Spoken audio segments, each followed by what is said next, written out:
Hello மக்களே, இது ஆக்சுவலாக நைட்டு ஒரு 10 மணி இருக்கும். ஆல்மோஸ்ட் தூங்கவே போயிட்டோம். ஆனால் ஏசியிலேருந்து காற்றே வராத மாதிரி இருந்ததா, அதனால் க்ளீன் பண்ணிடலான்ட்டு ஃபஸ்ட்டு அதுக்குள்ளே இருந்த நெட் எல்லாமே எடுத்துட்டேன். பார்த்தீங்கன்னா உங்களுக்கு தெரியும், அவ்வளோ டஸ்ட்டு, மைன்யூட்டாக இருந்தாலுமே நிறைய டஸ்ட் இருந்த மாதிரி இருந்தது. ஃபஸ்ட்டு 2 நெட்டையுமே கழட்டிட்டு ஒரு ப்ரஷ்ஷு வச்சுருந்தேன். அதிலேருந்து க்ளீன் பண்ண பாருங்கள் எவ்வளோ ஒட்டடை அதிலேருந்து வந்திருக்கு அப்படின்ட்டு.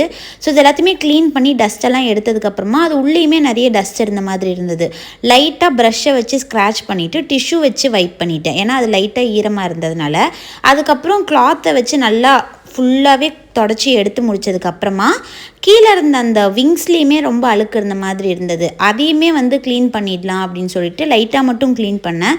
இன்னொரு டைம் என்ன சர்வீஸ் போட்டுக்கலாம் அப்படிங்கிறதுனால கம்ப்ளீட்டாக தொடச்சி முடிச்சுட்டு ஆன் பண்ணால் ஓரளவுக்கு காற்று கொஞ்சம் இம்ப்ரூவ் ஆன மாதிரி வந்தது. முன்னாடி இல்லாமல் கொஞ்சம் பெட்டராக இருந்த மாதிரி இருந்தது.